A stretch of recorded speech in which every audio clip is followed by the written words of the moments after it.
Hey,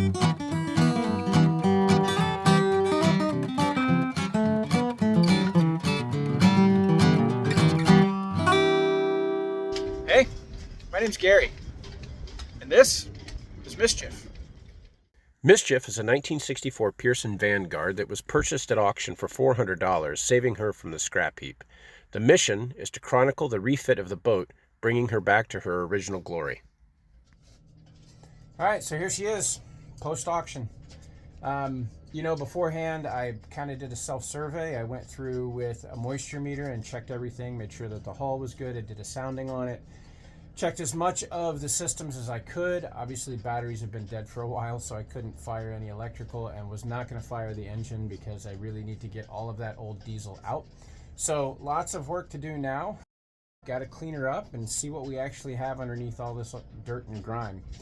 She's sitting in a yard that's right next to a steel mill, so yeah, pretty dirty. But, time to start cleaning her up and see what we have. So the goal is going to be to get her cleaned up. Part of that is they're going to move her about 150 feet over to closer to water and electric in the yard, so it makes it a little bit easier, and then I'm really going to dive in. So I'll power wash the hull and the deck, see what we have underneath there. That will also be a good leak test to see what water do we have coming in from the deck. There's not much because it's been sitting here for a while and the bilge does not fill up even after a heavy rain. Got a couple little drips, so I'm actually really happy about that. Hull and deck overall pretty solid. So what I'm going to do now is get all this junk out of here. There is not as much junk as when I first looked at it because the previous owner came on board and took a lot. He did leave me the sails, left me the boom. A few things are missing that I would have liked to had, but before the auction, he was still rightful owner of the boat. I took possession after the auction, and it transferred from him directly to me. So, nothing I really do about that. Maybe I'll have a conversation with him when I see him in the yard about what he might have that I can get back. I'll try and be gentlemanly about it. We'll see how it goes. So, let's clean her up. Let's find out what we got.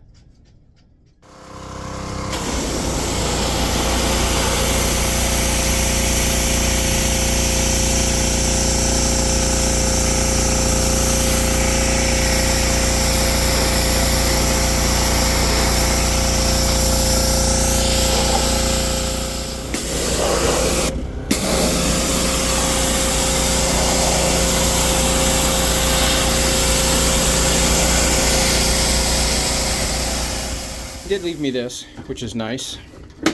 This is the universal kit. It's got an impeller, got an oil filter, fuel filter, replacement belt, got some different plugs and seals.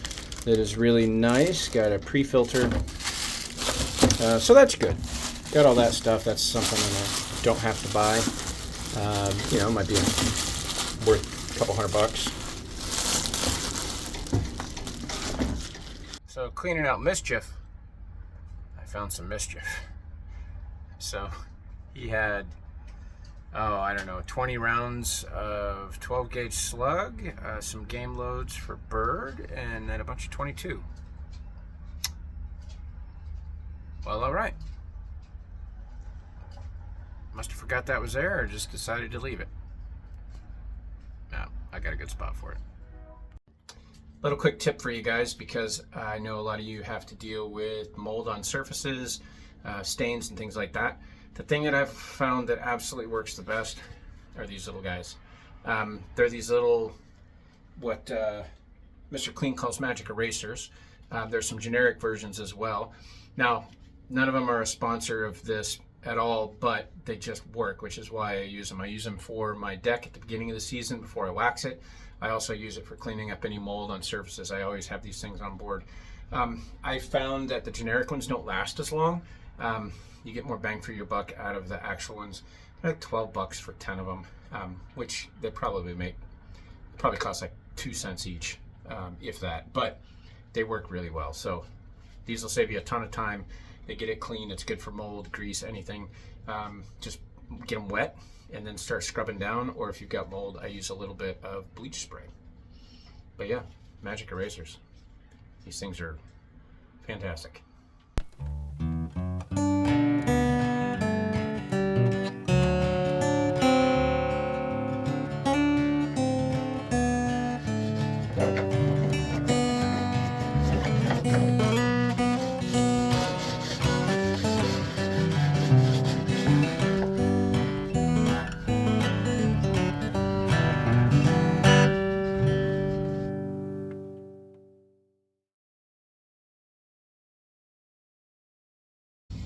All right, well, that's all done.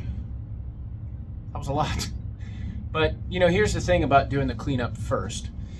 It's really the right way to do it, because you're going to get in every nook and cranny. You're going to check everything out as you're cleaning everything out. It'd be tempting when you get a boat just to start it on a project to get something completed, but really cleanup is one of the best things that you can do.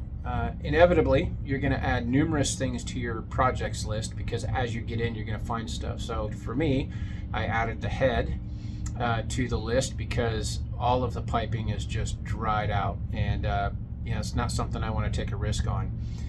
Through hulls look okay, but all the hoses going from them not in great shape. It also has a soft holding tank, which I'm not a fan of, so I'm going to replace that with a rigid tank. But she's all cleaned up and we're ready to start thinking about the next thing. But let's take a look. I'll show you around.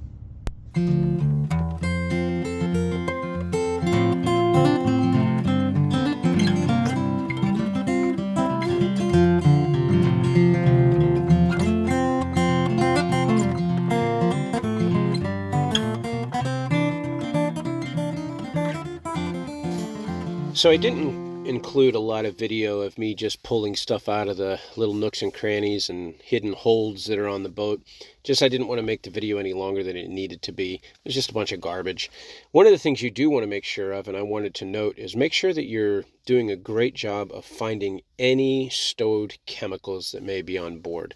I actually found a bottle of Drano that was in a very obscure place and had been damaged a little bit and was slightly leaking. Luckily, the bottle was tilted in such a way it didn't leak out. But those materials and those chemicals can be very bad for the boat. It can accelerate corrosion of fasteners. It can damage different layers of your fiberglass and definitely damage wood. So one of the most important things when you first get on the boat, first take ownership of it, make sure that you get anything out of there that might be caustic or damaging chemicals, any hazardous materials.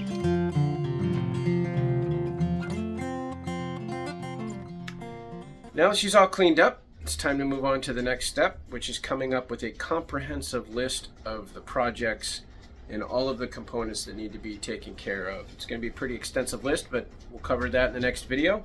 Hope you've enjoyed it. Catch you on the next one.